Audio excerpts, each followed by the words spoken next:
I am Theodore Ramsay, 71 years old. To my son-in-law, I was a walking bank account. To my own daughter, I was a problem to be managed. They thought the old contractor had gotten slow, that his mind wasn't as sharp as it used to be. They were about to find out that the foundation I built my life on was made of steel. It all started with a single text message from my lawyer, a message that lit the fuse on a bomb that would shatter their carefully constructed world. Before I tell you what that message said, let me know in the comments where you're listening from. And please like and subscribe if you believe that respect for your elders is non-negotiable. The silence in my house was a familiar companion. After my wife Annette passed, it became a permanent resident. But on Sundays, the silence felt different. It was a silence of anticipation. Sunday was Nia's day, my daughter, my only child. I stood in front of the closet, running my hand over a row of neatly pressed suits. Annette always said a man could conquer the world in a well-fitting suit. I chose the navy blue one, her favorite. As I put it on, I could almost feel her hands straightening the lapels for me. This house, every brick, every floorboard was a testament to our life together. I poured the foundation and she breathed a soul into it. Now that soul seemed to exist only in photographs. I glanced at her picture on my dresser, her smile as bright as the Georgia sun. "You know she's just like you, Annette," I'd often whisper to the photo. The smile, the sharp mind. But lately something was different. Something was missing in her eyes. The Sunday dinners at her house had become my lighthouse, the one bright spot in a quiet week. It was a reminder that I wasn't just a widower rattling around in a house that was too big for him. I was a father, a patriarch. I was adjusting my tie in the mirror, practicing the smile I would wear for the evening when my phone buzzed on the dresser. I figured it was my medication reminder, but when I picked it up, a cold dread washed over me. It was a text from a name I rarely saw on a weekend. Julian Croft, attorney. The message itself was a single line typed in all capital letters like a shout through the screen. "Mr. Ramsay, don't go anywhere. Call me immediately. Urgent, urgent." Julian Croft wasn't a man who used that word lightly. In 20 years as my lawyer, he'd never sent a message like this. The air in the room grew thick. The quiet house suddenly felt oppressive. My heart, which had settled into the slow, steady rhythm of old age, began to pound against my ribs. Every instinct told me my normal Sunday dinner had just ended before it even began. I hit call without a second's hesitation. The phone felt cold against my ear. It rang once, twice. Then Julian's sharp, no-nonsense voice cut through the line. "Theo, where are you? Are you alone? I'm at home." Julian about to leave for Nia's. "What's wrong?" There was a pause, heavy hesitation that told me the news was bad. "Someone just tried to secure a $2.5 million loan against your commercial properties, Theo. They used a power of attorney with your signature on it." The world tilted. I leaned against the dresser, my knuckles white. A power of attorney. I didn't sign any. My voice trailed off as a memory surfaced, sharp and sickening. Brad, my son-in-law, at my kitchen table a few weeks ago. A thick stack of papers. His charming smile. "Just some standard investment paperwork, Pops. Sign here, here, and here." He'd flipped through the pages so quickly. I had trusted him. I had trusted my daughter's husband. "Theo, are you there?" Julian's voice was urgent. "Yes, I'm here." I said, my own voice sounding distant. "I'm here." Despite the earthquake that had just ripped through my world, I decided to go to dinner. But now it wasn't a social visit. It was a reconnaissance mission. When I got in Brad's new luxury SUV, the smell of fresh leather almost choked me. I had helped them with the down payment for it. An investment in his professional image, he'd called it. "Great news, Pops." Brad said, his eyes meeting mine in the rearview mirror. "That commercial real estate deal I told you about. It's about to pop. We're looking at a 30, maybe 40% return in 18 months. We just need to move fast." I just nodded. I looked at Nia, my daughter. She was staring out the window, her thumb scrolling endlessly on her phone screen. She was a million miles away. Normally she'd be engaged, asking smart questions, questioning Brad's numbers. My Nia had a brilliant mind for business. But the Nia next to me was a ghost. "How's work, honey?" I asked, trying to pull her back. She flinched slightly. "Oh, it's fine, Dad." "Busy." The answer was clipped, devoid of detail. The rest of the ride was filled with Brad's empty chatter about leveraging assets and aggressive growth strategies. It was all noise. All I could hear was Julian's voice in my head. $2.5 million. At their house, the dinner table was set beautifully, but the food tasted like ash in my mouth. I watched them. I watched how Brad would talk and Nia would nod. I watched how they'd share a quick glance when they thought I wasn't looking. I was no longer a father at dinner. I was an investigator studying suspects. To test the waters, I feigned forgetfulness. You know, Brad, that stack of papers I signed. My memory isn't what it used to be. Could you bring them by tomorrow? I'd like to read the fine print. Brad's smile tightened for a fraction of a second. Nia froze her fork halfway to her mouth. Don't you worry about that, Pops, Brad said with a forced laugh. It's all complicated financial jargon. That's what you have me for. Trust me, everything is going perfectly. And then he delivered the final blow. You know we were talking, he said, gesturing between himself and Nia. This big old house you're in, it's a lot for one person. If you sold it, you'd have so much more liquid capital to put into these bigger deals. We could find you a nice, safe condo. We're just worried about you, Dad. He said it with a look of fake concern on his face. He wanted to sell the house Annette and I had built, the home where we raised our daughter. He wanted to sell my memories to fund his schemes. I looked at Nia, hoping to see a flicker of protest, a sign that my daughter was still in there. But she just looked down at her plate, her silence a blade in my heart. I knew then this wasn't just about money. This was a war for the soul of my family, and I had just learned the enemy was sitting right across the table from me. My hand was trembling as I held the phone to my ear. The familiar comfort of my own home had evaporated, replaced by a chilling tension. Julian's voice came through the line, sharp and devoid of pleasantries. Theo, where are you? Are you alone? I swallowed, trying to steady my voice. I'm at home, Julian, about to leave for Nia's. I'm alone. What's wrong? Your text. Forget the text. He cut in. His tone was a razor's edge. Stay where you are. Lock your doors. I need you to listen to me very carefully. I walked over to the front door and slid the deadbolt across. The metallic click echoed in the silent house. It felt unnervingly final. Okay, Julian, I'm listening. You're scaring me. He took a deep breath. It was the sound of a lawyer preparing to deliver devastating news. I received a call about an hour ago from a senior risk manager at Bank of America's commercial lending division, a man named Peterson. He knows me from the old days. He was calling as a professional courtesy before flagging an account for fraud. My blood ran cold. Fraud. My account. Your business account. Theo. Someone tried to secure a $2.5 million loan against your entire portfolio of commercial properties. The buildings on Elm Street, the warehouse district, everything. They were trying to leverage the core of your legacy. The words didn't make sense. It was like hearing a foreign language. $2.5 million. Julian, that's impossible. It has to be a mistake, a clerical error. No one has access to those accounts but me. It wasn't a clerical error, Theo. Julian's voice was grim. The application was submitted with a fully executed power of attorney. It gives the holder sweeping control over your financial assets. According to the document, you signed it over 3 weeks ago. My mind raced a frantic search through recent memories. A power of attorney. That's a serious document. The kind of thing I would only ever sign in Julian's office after reading every single word. I never signed anything like that, Julian. I would know. I would have called you immediately. Think, Theo. He pressed gently but firmly. Have you signed any legal or financial documents at all in the last month? Anything outside of my office, anything that seemed rushed? And then the image hit me with the force of a physical blow. It was so clear, so vivid, I felt like I was reliving it. The gleaming granite of my kitchen island, the smell of coffee in the air. Brad, my son-in-law, was sitting across from me, a wide, confident smile on his face. A thick stack of papers was fanned out between us. He had his fancy silver pen in his hand. Just some standard paperwork for the new investment fund, Pops. Brad had said, his voice smooth as honey.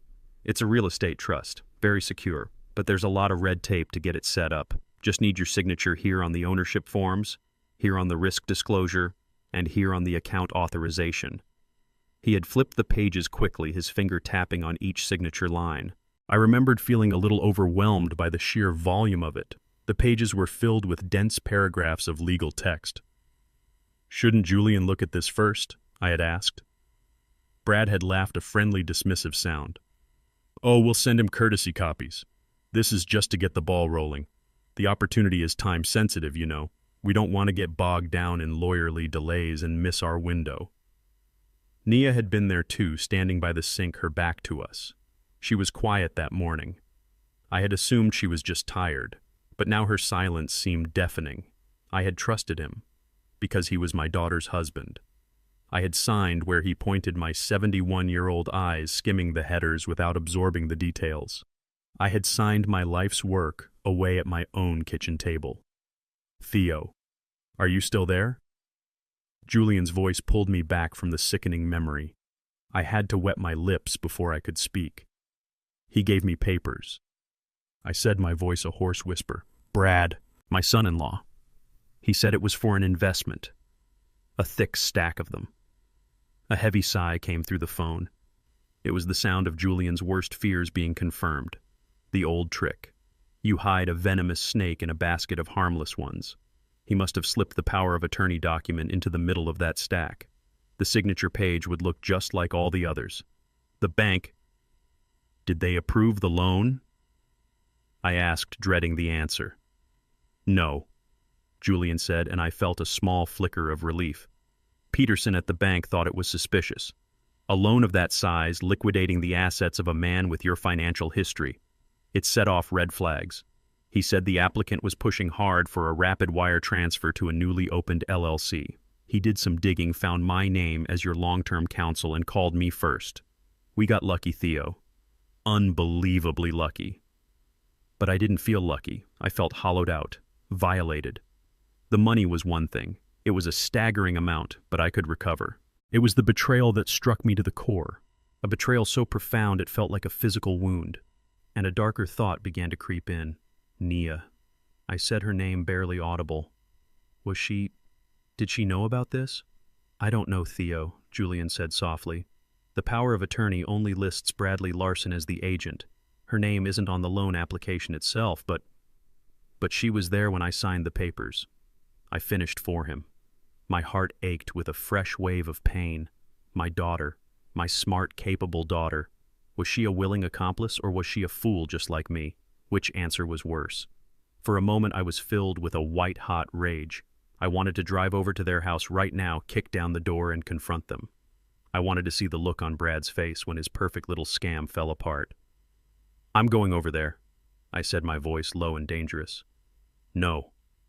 Julian's command was absolute. "That is the worst thing you could do right now, Theo.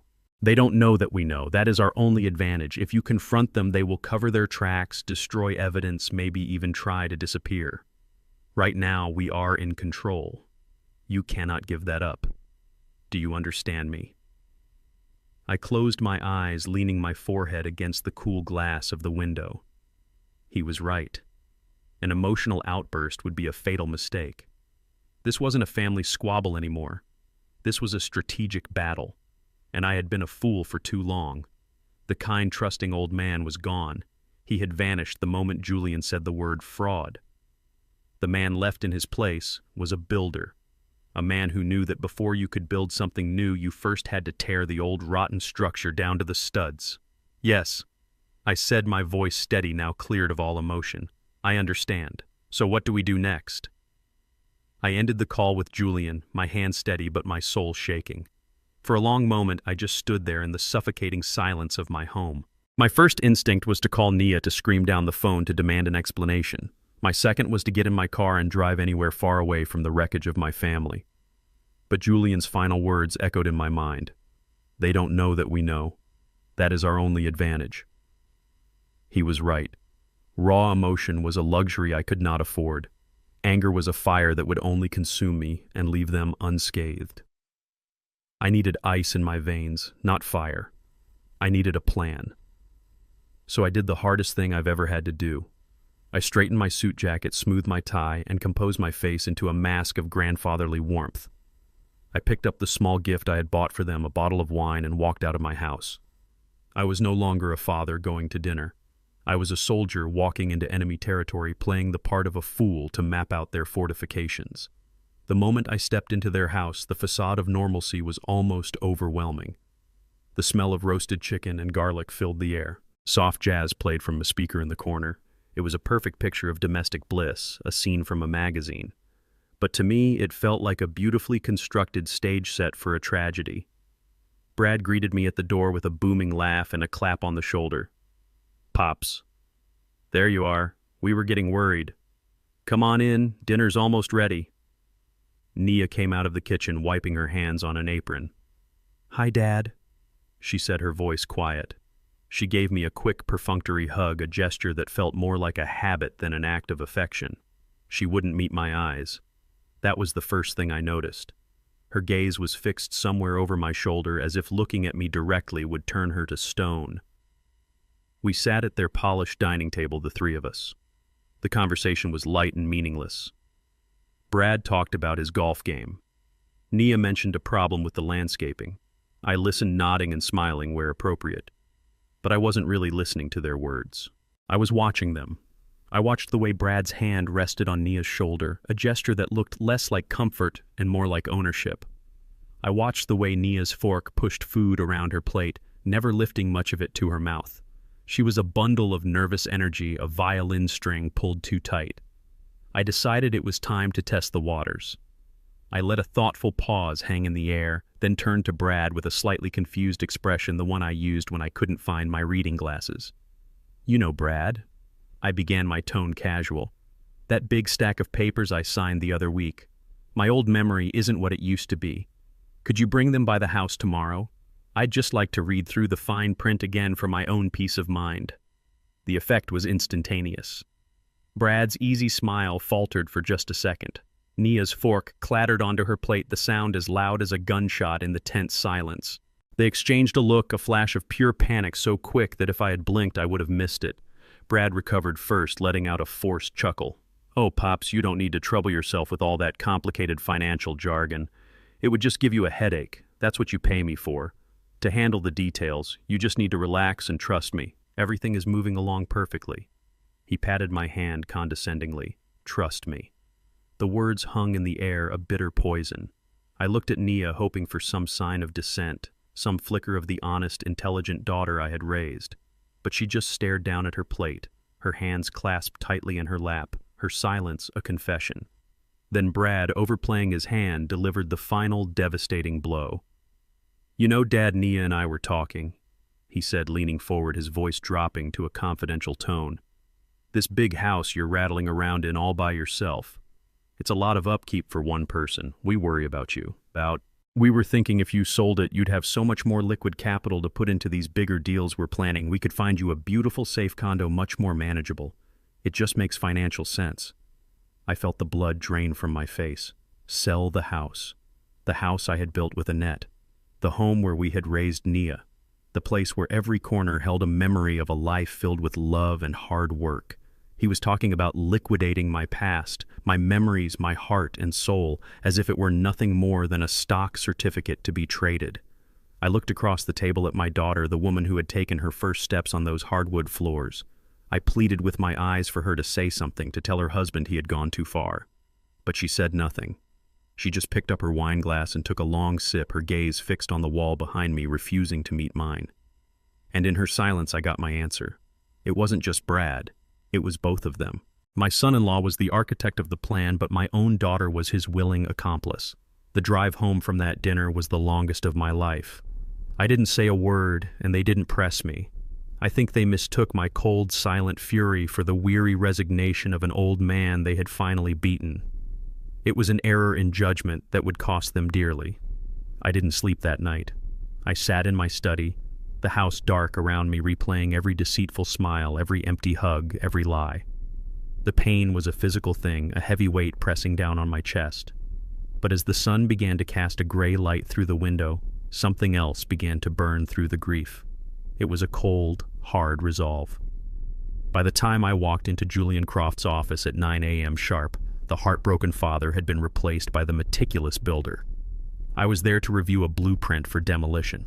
Julian's office was an oasis of calm and order. Floor-to-ceiling bookshelves filled with law tomes, a large mahogany desk, and the faint smell of coffee and old paper. It was a world away from the emotional chaos of the night before. Julian stood up as I entered, his face etched with concern. "Theo, how are you holding up?"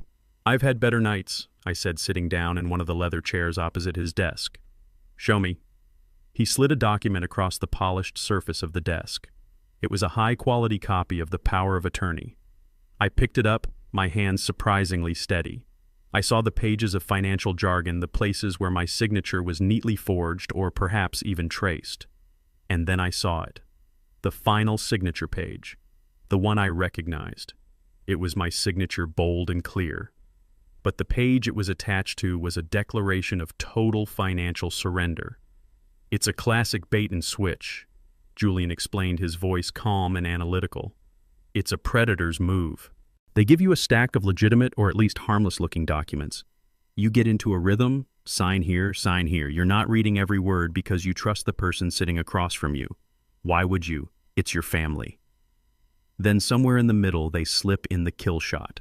A single page that gives them everything. The signature page looks identical to the others. You sign it without a second thought.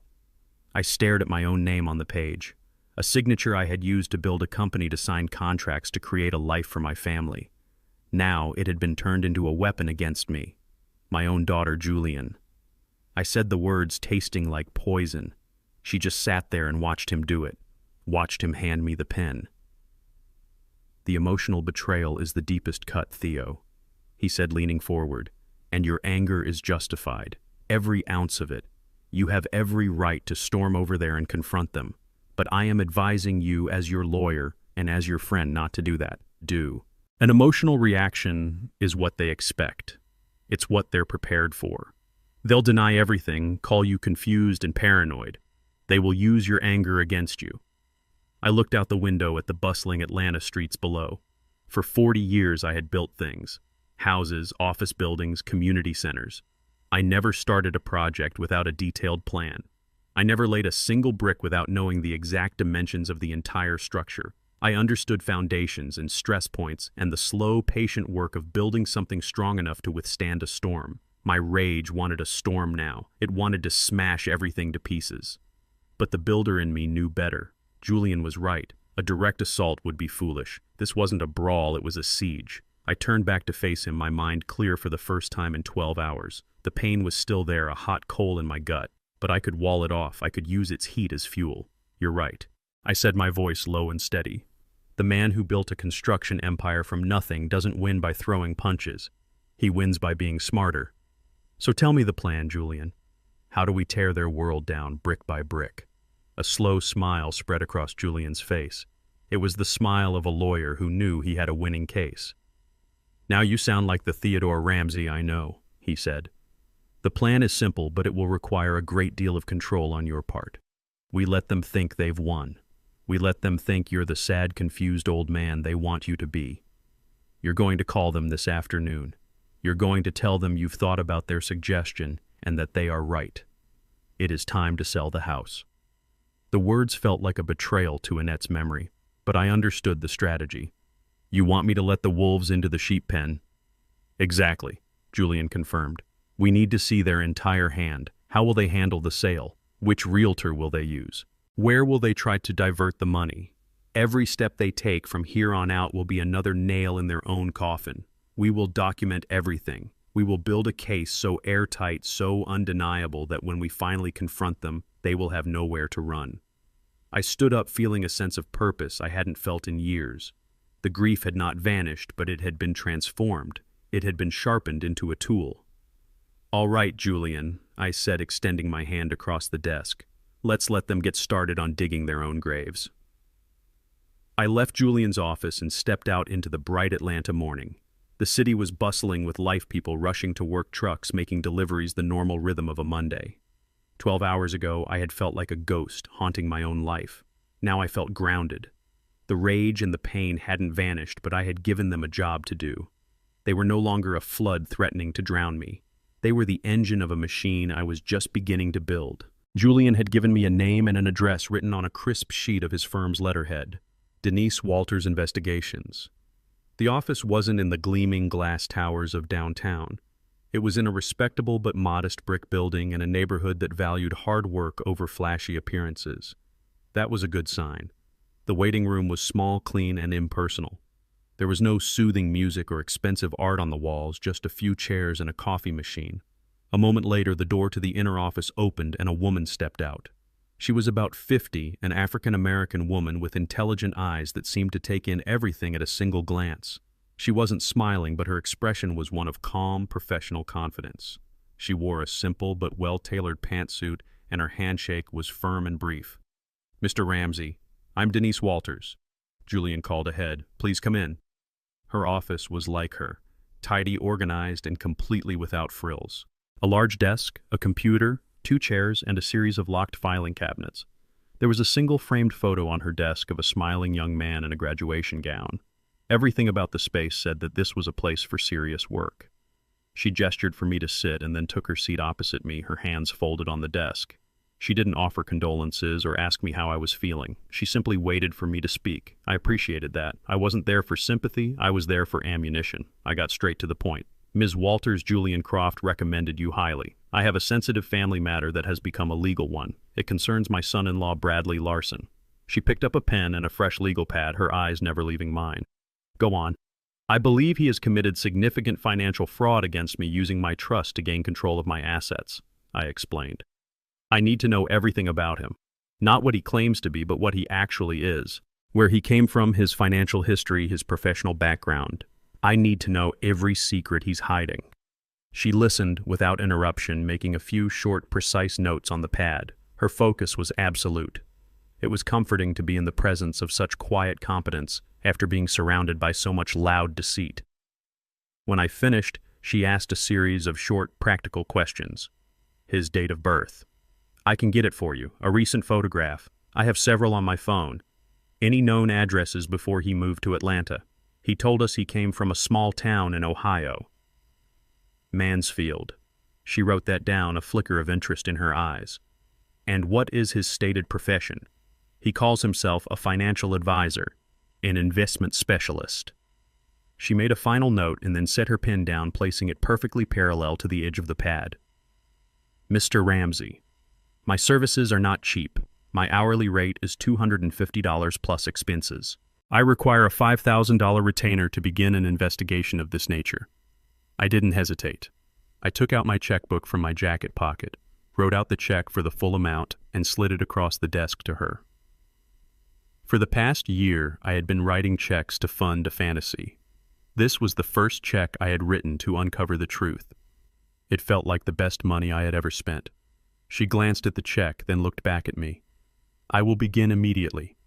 You'll have a preliminary background report within 48 hours. Anything deeper will take more time. I am discreet and I am thorough. You will receive a detailed report of all my findings and a fully itemized invoice. Is there anything else?" "No, Ms. Walters," I said, standing up. "That's all for now." As I walked out of her office and back into the sunlight, I felt a weight lift from my shoulders. I was no longer alone in this fight. The loving father had been forced to step back.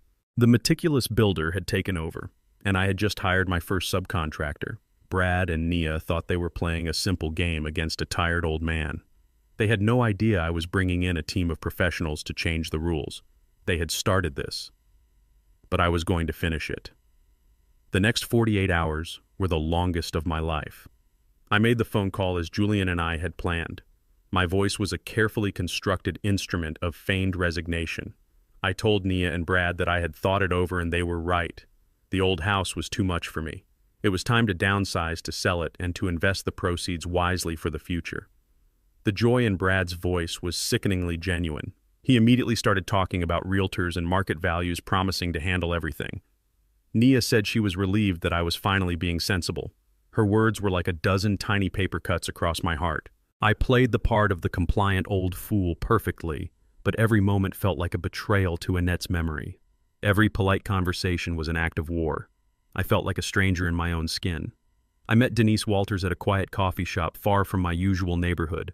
It was a place with worn wooden tables and the rich smell of roasted coffee beans. It felt anonymous, safe. She was already there when I arrived, sitting in a booth in the back corner, a plain manila folder on the table in front of her. She was nursing a black coffee and watching the door. Her eyes met mine as I walked in and she gave a slight nod. There was no wasted motion, no unnecessary pleasantries. I slid into the booth opposite her. "Ms. Walters, Mr. Ramsay," she replied, her voice low and even. "I have your preliminary report." She opened the folder. It contained about a dozen pages of neatly typed text and what looked like printouts of official records. She didn't hand it to me. She used a pen to point to specific lines as she spoke, guiding me through the architecture of my son-in-law's deceit. "Let's start with the basics," she began. "Bradley Larson is not currently a licensed financial advisor in the state of Georgia. In fact, he isn't licensed anywhere in the United States. His last license issued in Ohio expired 3 years ago and was not renewed due to an ethics violation he failed to report." The first brick in the wall of his lies crumbled. The entire foundation of his professional identity was a fraud. An ethics violation. Failure to disclose a conflict of interest with a client, she said flatly. "The details are sealed, but the fact is on the public record. For the last 3 years, his career has been a complete fabrication." I just nodded my jaw tight. The man who had condescendingly told me not to worry about complicated financial jargon wasn't even qualified to give financial advice. "Next." Denise continued, turning a page. "His company, Larson Capital Ventures. It exists on paper. It was registered as a single-member LLC 2 years ago, shortly after he married your daughter. The registered address is a P.O. box at a mail facility in a strip mall. The company has no physical office, no employees, and no official record of any investment transactions with the SEC. It is a classic shell company designed for one purpose: to move money." She showed me a simple diagram, a box labeled "Your Account," with an arrow pointing to a box labeled Larson Capital Ventures, LLC. From there, 3 other arrows pointed outwards to boxes labeled with the names of other LLCs I had never heard of. "He's layering it," she explained, "making the money harder to trace by bouncing it between ghost accounts." My money. The $500,000 I had given him over the past year for my grandson's college fund for Nia's business for their future. It hadn't been invested. It had been swallowed by a black hole of corporate fiction. "Now for his history," Denise said, her voice unchanged. "You mentioned he was from Mansfield, Ohio. He did live there, but he didn't move to Atlanta for a career opportunity, Mr. Ramsay. It appears he fled." She slid a document across the table. It was a copy of a court filing. "This is a lawsuit filed against him and his previous company, Larson Home Solutions, by a construction supplier for $35,000 in unpaid invoices. He dissolved the company and declared bankruptcy before they could collect. There are 2 other similar suits from former clients who claimed he took their deposits for renovation work that was never completed." I stared at the legal documents. Brad, the financial wizard, was nothing more than a common contractor who didn't pay his bills, a petty thief who had simply scaled up his operations. The shame I felt was immense. Shame for being so blind, for being such an easy target. "He told us he came from a good family," I murmured, "that his father was a doctor." Denise turned to the last page in her folder. "His father was not a doctor, Mr. Ramsay. He was a used car salesman who passed away 10 years ago. Bradley Larson has constructed his entire life, his entire identity, from a series of calculated lies. He saw you and your family's good name as a resource. He married into a respected family in a new city to escape his past and find a wealthier class of victim." I leaned back in the booth, the coffee in front of me untouched. Every word Denise said made a sickening kind of sense. It explained Brad's constant need for cash, his flashy lifestyle that always seemed to be funded by my money, his smooth, practiced charm. He wasn't just a bad husband or a greedy son-in-law. He was a professional predator, and he had been hunting in my family for years. The pain of that realization was sharp, but underneath it the cold resolve I had found in my study began to harden into something unbreakable. I looked at Denise. The facts were laid bare. The lies were exposed. But I knew this was only the surface, these lawsuits in Ohio. I asked, my voice steady. "The business partners, the clients. Is there a list of names? I want to know who else this man has hurt." Denise looked at me, her expression unreadable. "I'm still digging into his personal connections there, Mr. Ramsay. There are some inconsistencies in his public records, his marital status, his dependents. Something doesn't add up." A week passed. It was the most surreal and difficult week of my life. I spoke with Brad and Nia almost every day. I played the role of the agreeable father nodding along as Brad discussed real estate agents and market analysis for my home. He had already picked one, a slick young man from a fancy downtown firm. Brad was moving fast, eager to liquidate my life's work. I had to listen to him talk about staging my home, getting rid of my personal belongings to make it more appealing to buyers. He was talking about erasing the memories of Annette and me, as if he were discussing a fresh coat of paint. My daughter Nia stood by his side, a willing echo. She would call me with cheerful updates, her voice brimming with a false enthusiasm that made my stomach turn. She told me how proud she was that I was finally making smart financial decisions for my future. I swallowed my rage and played my part, but with every phone call, every fake smile, every moment of this grand deception, a piece of my heart was turning to stone. On the 8th day, Denise called. Her voice was different from our first meeting. It had a new edge to it, a grim seriousness. "We need to meet," she said. Not on the phone, the same place. We met at the coffee shop. This time the quiet anonymity of the place felt less like a safe house and more like a tomb. Denise didn't waste any time. She opened a new folder on the table, but this one was thicker. It contained photographs. "The inconsistencies I mentioned in Ohio," she began, her voice low. "They weren't just financial. They were personal. After our last meeting, I decided to take a trip. I flew to Cleveland and drove down to Mansfield. My breath caught in my chest. She had gone there. She had walked the same streets as that ghost from my son-in-law's past. The public records were a good start," she continued. "But records can be dry. I wanted to see the reality on the ground. I found the property records for a 4-bedroom house on a quiet suburban street. It was purchased 5 years ago, not long after Nia and Brad were married. The deed listed 2 owners, Bradley Larson and Amanda Larson. Amanda. The name was a phantom, a whisper of a life I knew nothing about. I needed a pretext to get inside," Denise explained. "So I posed as a freelance researcher for a new family magazine doing a feature on life in the suburbs. I told her I was gathering stories from local families." Denise slid the first photograph across the table. It was of the house. It was beautiful. A 2-story home with blue siding, a wide front porch, and a perfectly manicured lawn. There was a child's bicycle parked on the driveway. It was the kind of house where a family was supposed to be happy. "She invited me in," Denise said. "Her name is Amanda Larson. She's 38 years old, a former schoolteacher, now a stay-at-home mom. She was friendly, open, and proud of the life she had built. She offered me iced tea." Denise's voice was completely devoid of emotion, which made her story all the more chilling. She was simply reporting the facts. "She has 2 children," Denise said, sliding 2 more photos across the table. They were candid shots taken from a distance. One was of a little boy, maybe 8 years old, kicking a soccer ball in the yard. The other was of a girl a little younger with bright blonde hair riding the bicycle I had seen in the driveway. They looked happy, healthy, completely innocent. She talked about her husband.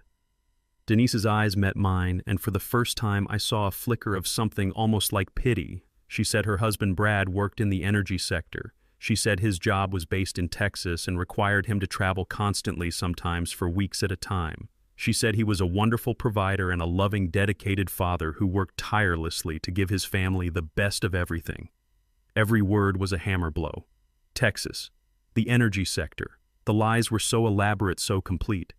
He had built an entirely different narrative for his other life. She showed me around the house. Denise went on. She was proud of the new kitchen they had just renovated. She pointed out the swing set in the backyard that Brad had built for the kids on his last trip home. And then I saw it, on the mantelpiece in the living room. She pushed the final photograph towards me, and the world stopped. It was a professional family portrait. There was Brad, his arm wrapped around Amanda, a wide, loving smile on his face. In front of them stood their 2 children, the boy and the girl. They were all dressed in matching colors, a perfect, smiling, all-American family. My son-in-law, the man who ate at my table every Sunday, living a complete lie with another woman, another family. I stared at the photograph, my mind struggling to process the sheer scale of the deception. The expensive car, the fine dining, the talk of investments. It wasn't for Nia, it was for them. My money, my life savings had paid for this house, this kitchen, this perfect suburban life. I had been funding my own betrayal. I felt a strange and terrible pity for the woman in the photograph. Amanda.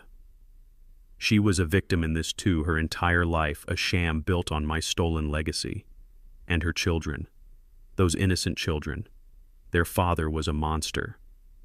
But the deepest pain was for Nia. What was she in this twisted equation? Was she his partner, or was she just the key? The key to unlocking my wealth, the foundation for his entire fraudulent world. I didn't know which was worse, to be a villain or to be a fool so completely and utterly used that your whole marriage was nothing but a tool in a larger con. Denise let the silence sit for a long moment, letting the full weight of the discovery settle over me. Then she reached into her folder and pulled out one last document. She didn't slide it over, she placed it gently in front of me. I went to the county courthouse after I left her house. She said softly, "It's a matter of public record. You deserve to see the truth." It was a copy of a marriage certificate. The names on the certificate were Bradley Larson and Amanda Reynolds. The date of the marriage was 10 years ago, 2 full years before he had ever met my daughter. I looked at the piece of paper, the official seal, the looping signatures. It was undeniable proof. He hadn't just lied. He hadn't just cheated. He had committed bigamy.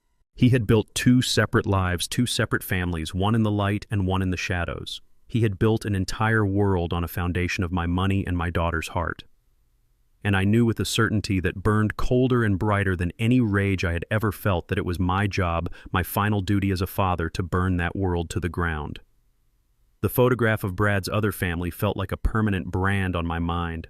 For days after seeing it, I lived in a state of cold clarity. The pain and the shock were still there, but they had been packed down deep, replaced by an icy sense of purpose. I continued to play the part of the willing father. I met with the realtor. Brad had chosen a young man with a smile as slick as his gelled hair. I nodded and agreed as he talked about curb appeal and neutral color palettes. I let them walk through the house the home Annette and I had built, pointing out features to market, talking about my life's work as if it were just another property listing. And all the while I waited for the final pieces of the puzzle to fall into place. The call came from Julian a week later. "We're ready, Theo," he said. "It's time you saw the whole picture." I met him at his office. This time we didn't sit in his personal study. He led me to a large, formal conference room. Denise Walters was already there, and with her was a man I didn't know. He was older than me, with sharp eyes behind a pair of wire-rimmed glasses and a perfectly tailored suit. "Theo," Julian said, "I'd like you to meet Robert Davies. He's the best forensic accountant in the state of Georgia. He's been analyzing the financial records we subpoenaed from Brad's LLCs." Mr. Davies stood and shook my hand. His grip was firm, his expression serious. "Mr. Ramsay," he said, "what your son-in-law has done is both brazen and meticulously planned." He gestured towards a large screen on the wall. With a click of a button, it lit up, showing a complex flowchart. It looked like a spider's web. At the very top was a single box with my name on it. From that box, a thick line descended to another box labeled Larson Capital Ventures, LLC. From there, the web exploded into a dozen smaller lines and boxes. It was the anatomy of my betrayal laid out in stark black and white over the last 18 months. Mr. Davies began, his voice calm and precise as he pointed to the top of the chart. "You made 5 separate transfers to Larson Capital Ventures. The total sum was $485,000. You were told this was seed money for various investments." He pointed to the dates of each transfer. I recognized them instantly. The $50,000 in March that Brad had said was for an urgent deposit on a commercial property. It was actually the exact amount needed for a semester's tuition at Oakwood Day School in Ohio. The $100,000 in July that was meant to secure a partnership in a tech startup. It had been transferred on the same day a large payment was made on a home equity line of credit for the house on Sycamore Lane. Every transfer, every dollar, was a lie I had willingly funded. "Larson Capital Ventures did nothing with your money," Mr. Davies continued. "It acted as a simple collection point. Within 24 hours of each of your transfers, the funds were immediately broken up and funneled out to 3 other shell corporations." He pointed to the next layer of the web. The boxes had bland corporate names: Midwest Logistics Solutions, Apex Holdings Group, North Star Properties. "These companies are ghosts," Julian chimed in. They're registered in Delaware and Wyoming, which have very lax corporate disclosure laws. They exist only as bank accounts designed to obscure the original source of the money. It's a classic money laundering technique. Mr. Davies then moved to the final layer of the chart. The dozens of smaller lines that spread out from the shell companies like veins. This, he said, his voice grim, is where your money went, Mr. Ramsay. He brought up a series of bank statements on the screen, each one a damning piece of evidence. He walked me through them one by one. From Midwest Logistics Solutions, we see a recurring monthly payment of $4,217 to a mortgage company in Ohio. It's for the property where Amanda Larson and her children reside. My money was paying the mortgage for my son-in-law's secret family. From Apex Holdings Group, we see 2 monthly car payments, one for a BMW X5, the other for a Cadillac Escalade. Both vehicles are registered in Amanda Larson's name. The total is just over $1,800 a month. I remembered Nia telling me they were struggling to make their own car payments last year. I had given them $10,000 to help them catch up. And finally, from North Star Properties, we see the most direct transfers, Mr. Davies said.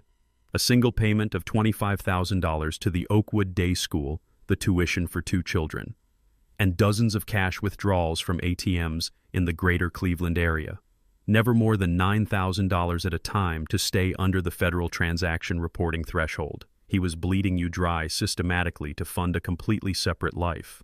I stared at the screen at the undeniable proof, the numbers, the dates, the account statements. It was a signed confession in dollars and cents. The shame I had felt earlier was gone, replaced by a feeling as cold and hard as granite. He hadn't just betrayed me. He had used my love for my daughter as a weapon against me. He had turned my generosity into a fuel source for his monstrous deception. He had taken the fruits of my life's labor, the money I had earned through 40 years of sweat and grit, and used it to build a monument to his own greed. I looked at Julian, then at Denise.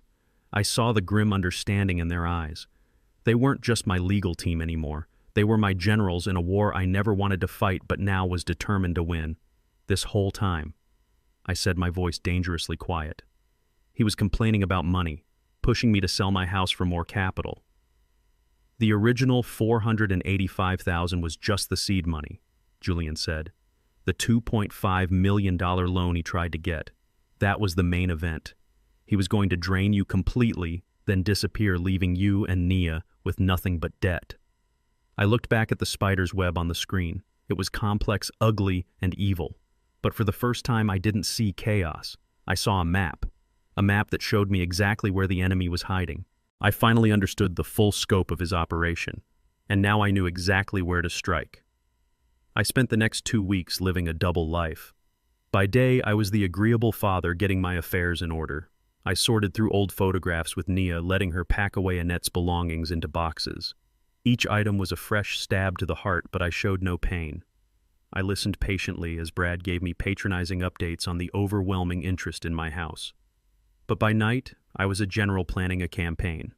I had long phone calls with Julian and Denise piecing together the final elements of our case. Every financial record, every lie was another piece of ammunition. The weight of the deception was heavy, but the thought of the coming reckoning gave me strength. They made their final move on a Tuesday evening.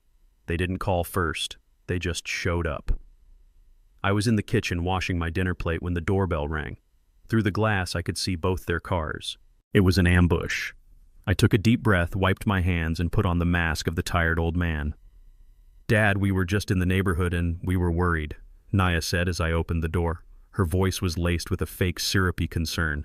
Brad brushed past me into the living room. "The realtor called us Dad," he said, his tone impatient. "He said you canceled 2 viewings this week. The market is hot right now. If we don't move on this offer, we could lose it. These investors I've lined up for the capital are getting nervous." I feigned confusion. "Oh, it's all just happening so fast. So many memories in this house. An old man needs a moment to breathe." Brad's smile vanished. The velvet glove came off. "See, this is what we're talking about," he said, his voice taking on a hard edge. "We're not sure you're appreciating the urgency here. You seem confused lately, forgetful." He walked closer to me, his expression a perfect blend of fake sympathy and menace. "Nia and I have been talking, Dad, and with you being so indecisive, we think it might be time for you to have a chat with a doctor, someone who can assess your capabilities." just to make sure you're still competent enough to handle these big financial decisions. We can't let you put your own future at risk." There it was, the final unspeakable threat. It wasn't just about stealing my money anymore. They were threatening to steal my mind, my autonomy, my very identity. They were threatening to have me declared incompetent, to strip me of my rights and lock me away while they picked my life's work clean like vultures. I looked past Brad to my daughter. She stood by the doorway, her arms crossed, refusing to meet my gaze. Her silence was her consent. In that single horrifying moment, any last lingering ember of hope I had for her vanished. They weren't just trying to rob me, they were trying to erase me. I let my shoulders slump. I allowed a look of fear and confusion to cross my face. I let them see the broken man they wanted me to be. "A doctor," I said, my voice trembling slightly. No, there's no need for that. I'm just old. I'm sorry." I looked at them, my expression pleading. "You're right. I'm being foolish. We'll do it your way." I saw the flash of victory in Brad's eyes. He put his arm around Naya in a triumphant hug. "Okay," I said with a heavy sigh of defeat. "I'll call Julian in the morning. I'll tell him to draw up the final papers for the sale. We can all meet at his office and sign everything. Let's just get it over with." They left my house that evening convinced they had won. They thought their final threat had been the blow that finally broke me. They had no idea they had just handed me the very weapon I needed. They had agreed to meet on my chosen battlefield, surrounded by my army. They thought they were coming to a signing. They were actually walking into a judgment. The morning after their ambush was different. I woke up not with a sense of dread, but with a profound and chilling calm. The battle plan was complete. All the pieces were in place. All that was left was to sound the call and lure the enemy onto the field. I sat at my kitchen table, the same table where I had signed away my trust, and drank a cup of black coffee. I felt no anger, no sadness. All of that had been burned away, leaving only the cold, hard metal of my resolve. At precisely 9 o'clock, I picked up the phone. I didn't call Brad. I called my daughter. She answered on the second ring, her voice cautious. "Dad, is everything okay?" I let out a long, weary sigh, a sound I had practiced in my mind. It was the sound of utter defeat. "Nia, honey, it's me," I said, my voice soft and slightly hoarse. "I'm sorry about last night. You and Brad, you were right to be concerned. I haven't been myself lately." I heard a rustle on the other end of the line. She was putting me on speakerphone. Brad was listening in. "Good. Oh, Dad. Oh," Nia said, her voice now filled with that familiar fake sympathy. "We were just worried. We love you. I know you do." I lied. "I've been up all night thinking about it. You're young and you understand this modern world better than I do. I'm just an old builder. I've been holding on too tight to the past. It's time I let go. It's time I let you and Brad take the lead." There was a moment of stunned silence. It was the sound of predators realizing their prey had finally stopped running. I could almost hear the triumphant smile forming on Brad's face. "I just got off the phone with Julian." I continued, my voice sounding tired and resigned. I gave him his instructions. I told him to draw up all the final paperwork for the sale of the house. And I told him to structure the new investment fund exactly as Brad designed it. All the proceeds from the house will go directly into it under his management. I heard a sharp intake of breath from Nia and a muffled exclamation of victory from Brad in the background. The bait was taken. Julian said because of the size of the transaction, it's best if we all sign everything together in his office to make it fully legal and official. I said. He has an opening in his schedule for us tomorrow morning, at 10 o'clock. Can you and Brad be there? Yes. Nia said the word bursting out of her full of poorly concealed glee. Yes, Dad, of course. We'll be there, 10 a.m. Don't you worry about a thing. You're doing the right thing. We're so proud of you. Okay, honey, I said, letting my voice crack just a little. I'll see you then. I hung up the phone. The act was over. I stood up and walked to the window looking out at the morning sun. The weary, defeated old man from the phone call vanished. My back straightened, my jaw set. The stage was set. The actors had been given their final cue. They thought they were coming to a signing ceremony to witness my final surrender and claim their prize. They had no idea they were walking into a judgment.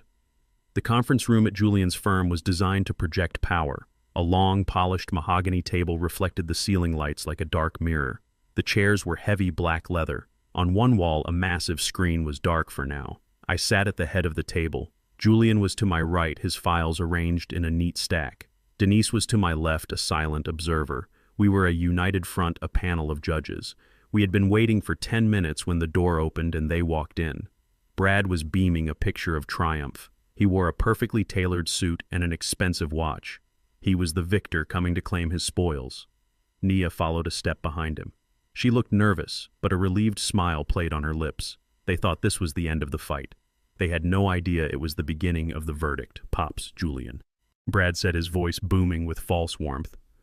Good morning. A great day for the Ramsay family future, eh? He sat down opposite me, pulling out a gold pen. Nia sat beside him, placing her purse on the table. Julian began, his voice as cold and flat as a legal document. Good morning. We have the closing documents for the sale of the house here. He slid a thick stack of papers to the center of the table. And the formation documents for the new investment trust. Brad eagerly reached for them. Excellent. Let's get this done. Before we do, Julian said, holding up a hand, there is one outstanding administrative matter to clear up. He reached into his folder and pulled out 2 documents, placing them directly in front of Brad. They were the fraudulent power of attorney and the rejected $2.5 million loan application. We received these from the bank, Julian said. Perhaps you can explain them. I watched Brad's face. It was a masterful performance. First came the look of confusion. He picked up the papers, squinting at them as if he'd never seen them before. What is this? I have no idea what this is. Then came the performance of dawning comprehension, followed by outrage. Is this a joke? My signature is on here. This is a forgery. Someone is trying to frame me. Dad, you have to believe me. Nia looked from the papers to her husband, her face pale. Dad, what's going on? She asked, her voice trembling. Brad would never do this. There must be a mistake. I remained silent. I just watched them. I watched my daughter defend the man who was actively destroying her life. It was a painful but necessary part of the process. She had to see the full performance before the mask came off. Brad stood up, leaning on the table, his voice rising with indignation. This is slander. I am a respected financial professional. To be accused of this, it's insane. Dad, you're getting old. You've been confused lately. Maybe you signed something you forgot about. He was trying to use the very weapon he had threatened me with. The suggestion that my mind was failing. It was a desperate move, and it was time for the next phase. Please sit down, Mr. Larson. Julian said, his voice cutting through Brad's bluster. Let's set the loan application aside for a moment. Instead, let's discuss the initial investment of $485,000 that you have been managing on Mr. Ramsay's behalf. Julian nodded to Denise. She pressed a button on a remote. The large screen on the wall flickered to life. On it was the spider's web, the flowchart of my stolen money. Brad stared at the screen, his mouth falling slightly open. Nia just looked confused. As you can see, Julian said, standing up and using a laser pointer to trace the flow of money. Mr. Ramsay's funds were first transferred to your holding company, Larson Capital Ventures. That's correct. Brad said, regaining some of his composure. That's our primary investment vehicle. A vehicle which then immediately dispersed the funds to 3 other shell corporations registered in Delaware. Julian continued, his voice relentless, from which the money was not invested, but spent. The screen changed. A bank statement appeared. This, Julian said, the laser pointer now a small red dot of damnation, is a recurring monthly payment of $4,217 for a mortgage on a house on Sycamore Lane in Mansfield, Ohio. Would you care to explain that business expense, Mr. Larson? Brad started to sweat. That's a corporate property, an asset for a long-term investment I'm developing in the Midwest. Nia was looking at him now, her eyes wide with a dawning horror. A corporate property. Brad, you told me all our investments were in tech stocks. Julian ignored her. He was like a shark that had scented blood. He clicked the remote again. Another statement appeared, and these, 2 monthly car payments for a BMW and an Escalade registered to a woman named Amanda Larson. Are these company cars? She's a consultant. Brad stammered, his lies becoming weaker, more pathetic. A business associate. And this, Julian said, clicking again. The screen now showed a tuition bill, a $25,000 payment to the Oakwood Day School for the education of 2 children. Are they scholarship recipients sponsored by your company? Nia made a small choking sound. The $25,000. Brad, You told me that was for my marketing budget. You told me my business needed it. She turned to him fully, now her face a mess of confusion and betrayal. Brad, what is this? What is going on? He was cornered. He looked from his wife to me to Julian, a trapped animal searching for an escape. He found none. I decided it was time for me to finally speak. I had sat in silence long enough. I leaned forward, my voice calm and steady. Brad, I said, you talk about business associates in Ohio. You seem to have a lot of expenses there. Perhaps your primary consultant can clear this all up for us. Brad's face went white with terror. He knew what was coming. Julian nodded to Denise again. She made a call on her cell phone. A moment later, the image on the screen changed. It was now a live video call. A pleasant-looking woman in a bright, sunny kitchen appeared. She was smiling. Hello, she said cheerfully. Is this Brad's office? Nia stared at the screen. Who is that? She whispered. Brad looked like he was about to be physically sick. He opened his mouth, but no sound came out. I spoke again, my voice gentle. Hello, Amanda. My name is Theodore Ramsay. I'm a business partner of your husband's. We're all in a meeting here in Atlanta. How are you today? Amanda smiled brightly. Oh, I'm fine, thank you. Just getting the kids ready for their soccer game. That's wonderful, I said. We were just hoping that Brad would be able to make it home to you and the children this weekend. The woman's face lit up. Oh, I hope so. He's been away in Texas for so long on this trip. The kids miss their daddy terribly. Texas. The lie was so complete. My daughter finally turned her head from the screen to her husband. The look on her face was one of absolute devastation. The confusion was gone, replaced by a horrifying, soul-shattering understanding. The man she had married did not exist. Brad. She breathed his name, a sound of pure agony. Julian chose that moment to slide the final documents across the table. First, a photograph, the family portrait from the mantle in Ohio, Brad, Amanda, and their two smiling children. Then he placed the final document on top of it, the copy of their marriage certificate, dated 10 years ago. As Nia stared at it, her mind finally breaking under the weight of it all, the conference room door opened. Denise stepped inside. She was not alone. 2 uniformed police officers followed her, their expressions grim and professional. Brad didn't even seem to notice them. He had buried his face in his hands, a broken man. His 2 worlds had just collided and completely annihilated him. Denise walked to the table and stood behind him. Bradley Larson, she said, her voice clear and official. You are under arrest for fraud, embezzlement, and bigamy. The officers pulled him to his feet. He didn't resist. He was a hollow shell. As they put his hands behind his back to cuff him, he finally looked up. He looked at me. His eyes were not angry. They were filled with a look of utter disbelief. The look of a master predator who had just been outsmarted by the one creature he thought was harmless prey. They led him out of the room. The door clicked shut, leaving behind a devastating silence. The only sound was the heartbreaking sound of my daughter Nia, who had collapsed forward onto the table, her body shaking with uncontrollable sobs. I looked at the ruins of my family. I had won. I had protected my legacy and exposed the monster. But as I looked at my broken daughter, I felt no victory.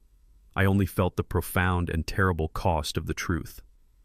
The click of the conference room door shutting behind the police officers was the loudest sound I had ever heard. It severed the last tie to the life that was. The man my daughter had married was gone. The world she had built was gone. All that was left was the wreckage. And silence. A silence so profound and heavy it felt like a physical weight pressing down on us. It was broken only by the sound of my daughter weeping. It wasn't a cry of sadness. It was the sound of a soul being torn apart. A raw, guttural sob of absolute desolation that seemed to come from the very center of the earth. She had collapsed forward onto the polished table, her head buried in her arms, her entire body shaking with the force of her grief.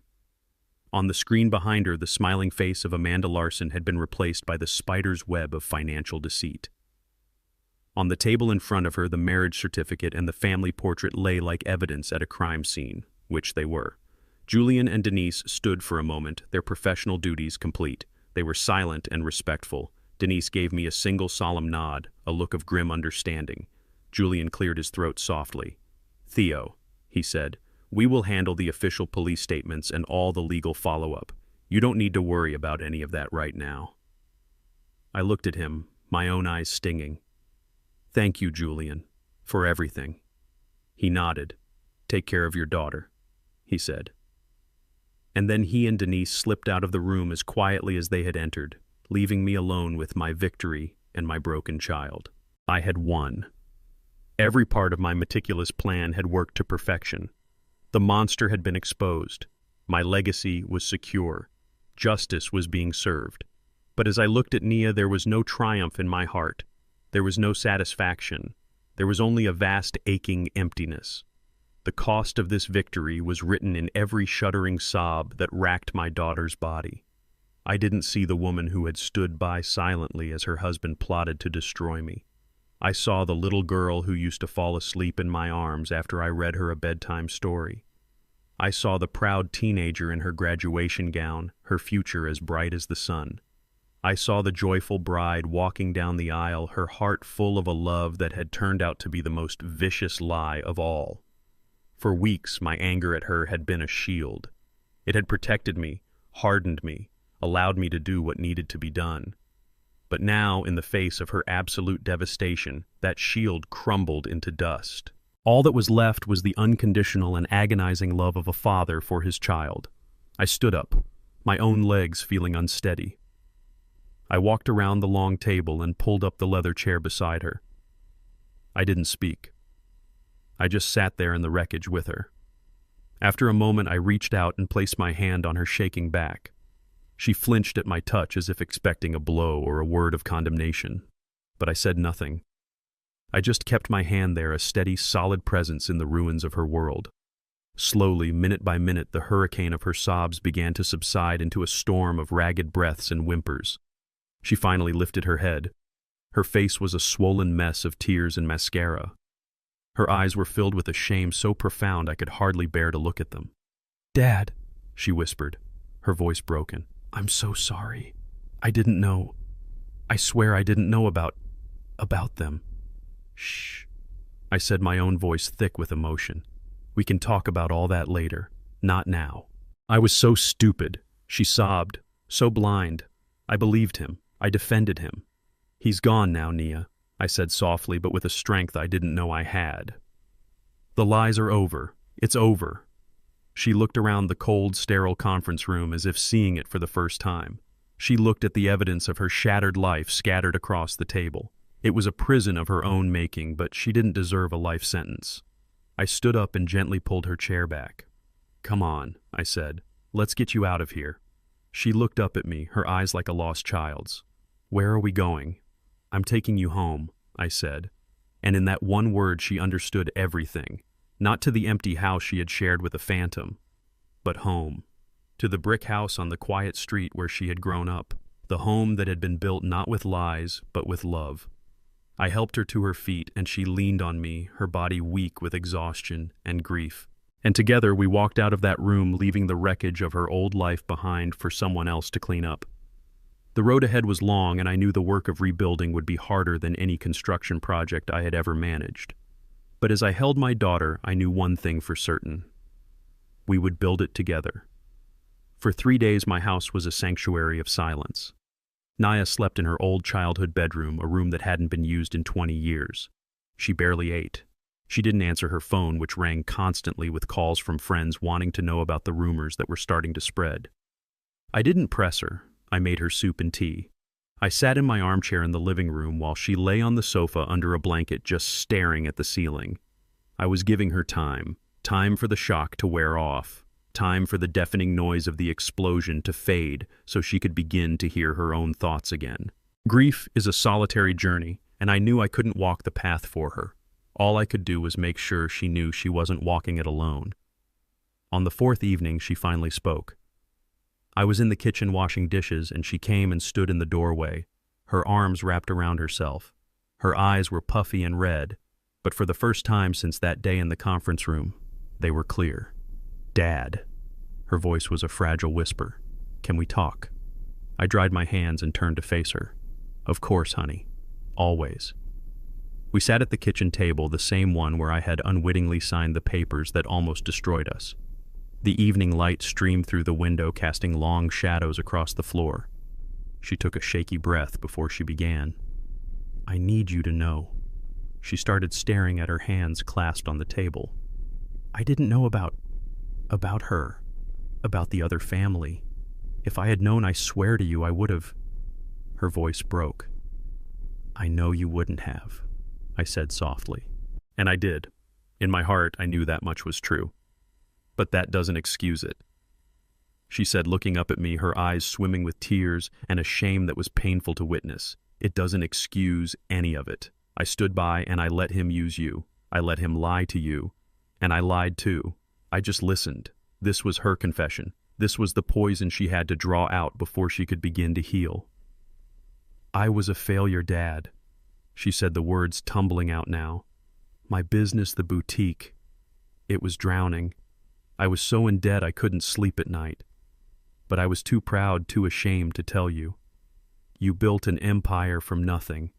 You were always so strong, so successful. And I couldn't even keep a small shop afloat. I felt like such a disappointment." Her words hit me harder than any of Brad's lies. The thought that my own success had become a wall between me and my daughter was a special kind of pain. "And then there was Brad," she continued. "He was so confident, so charming. He made it all sound so easy. He told me he could fix everything. He made me feel like a success again. I wanted to believe him so badly, Dad. I chose to believe the beautiful lie because the ugly truth was just too hard to face. I let him convince me that you were old-fashioned, that you didn't understand modern finance." He slowly built a wall between us, brick by brick, and I handed him the mortar. She finally broke down, her face crumbling into her hands. "When he had you sign those papers," she sobbed, "I didn't know what was in them, but I knew it was wrong. I knew he was rushing you and taking advantage of your trust, and I stood there. I just stood there and said nothing.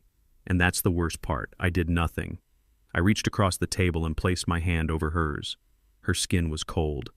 "Listen to me, Nia," I said, my voice firm but gentle.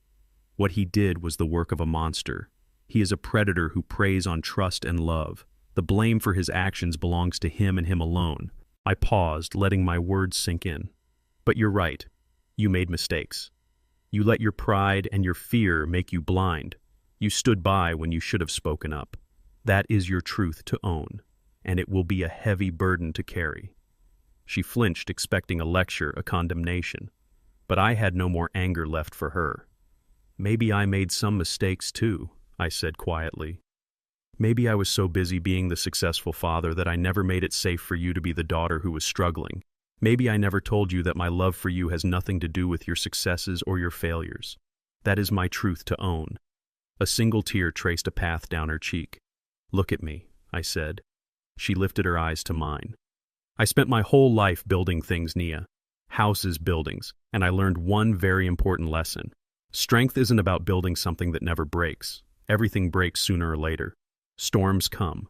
Foundations crack. Real strength is in the rebuilding. It's in what you do after it has all fallen down. You have to have the courage to look at the rubble honestly. You have to clear away the broken pieces, and then you start over. You lay a new foundation, one brick at a time, a foundation made of truth." I squeezed her hand. "What he built was a house of cards, and it's gone. What we have, you and I, the foundation is damaged. It's cracked, but it's still there, and we can fix it.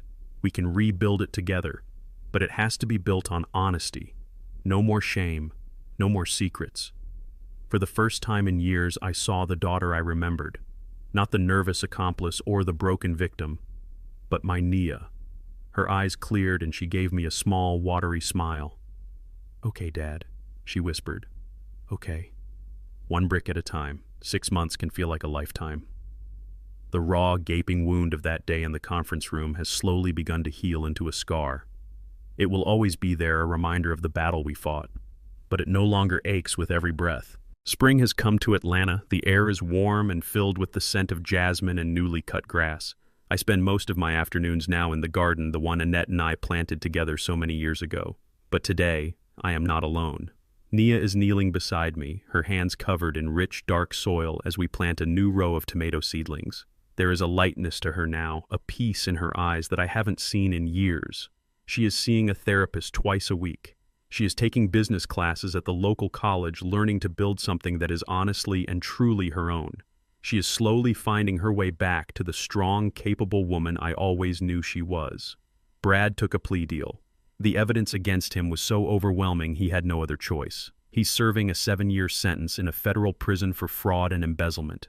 The state of Ohio is still waiting its turn with the bigamy charges. He is a ghost, a footnote in a chapter of our lives that is now closed.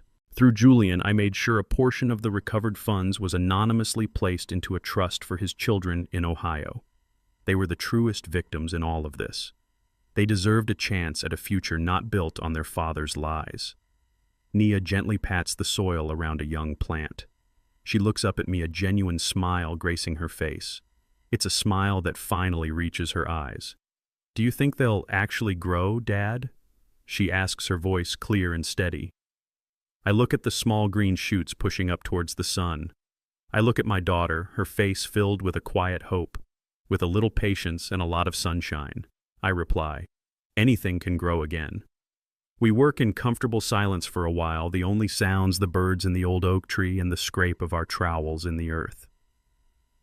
The house stands behind us, peaceful and secure. It is no longer just a property to be defended. It is a home again. Our home.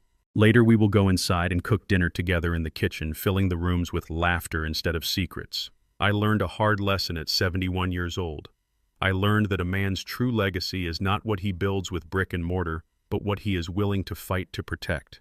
And sometimes the most important work a builder can do is not to construct something new, but to rebuild what was broken. Brad had tried to steal my money, my assets, my future. But in the end, I had recovered something far more valuable. I had gotten my daughter back. And that was a fortune no con man in the world could ever touch. This ordeal taught me a hard lesson at 71 years old, that the deepest wounds often come from the hands you trusted the most. My son-in-law was obsessed with my net worth, but he never understood my true value.